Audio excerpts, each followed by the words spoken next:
শেখ হাসিনা যে বদনাম করলো এই লোকটা, এই লোকটার নাম কি? কে?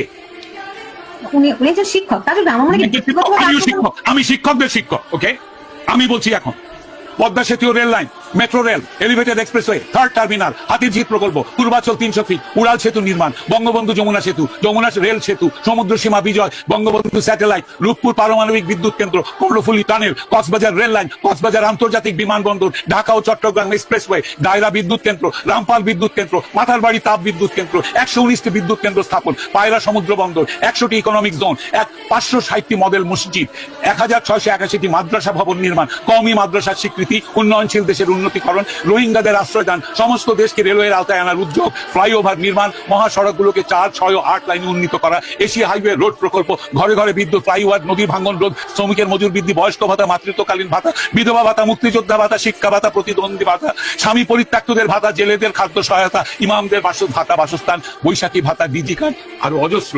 আমার দম কুলাচ্ছে না এতগুলো পড়তে। 15 বছরে যদি এতগুলো কাজ কেউ করে থাকে, তাকে কোন চক্রান্তকারী এই টাকা পাচার করার দেয়? আর সে যদি ডিক্টেটর হয়, খুব ভালো করেছে। বাংলাদেশের গত 10 মাসে প্রমাণিত যে বাংলাদেশের ডিক্টেটরশিপ না থাকলে যে কোনো মানুষ যে কোনো মানুষকে মব লিঞ্চিং করবে, ধর্মের নামে করবে, হিন্দু বলে করবে, কপালে টিপ পরেছে বলে করবে, মাথায় হেজাব দেয়নি বলে করবে, মাথায় টুপি পরেনি বলে করবে, মাথায় জটা থাকলে করবে, মাজারে বসে ফকির হলে তাকে মারবে। মেরেছে, হাজার হাজার মানুষ মেরেছে এরা। ডিক্টেটরশিপ ছাড়া এটা কোনোদিনও কন্ট্রোল সম্ভব নয়। খুব ভালো করেছেন আওয়ামী লীগ শেখ হাসিনার ডিক্টেটরশিপ করে। তার উচিত ছিল আরো ডিক্টেটরশিপ করে এগুলোকে দমন করা। এইটাই আমি মনে করি।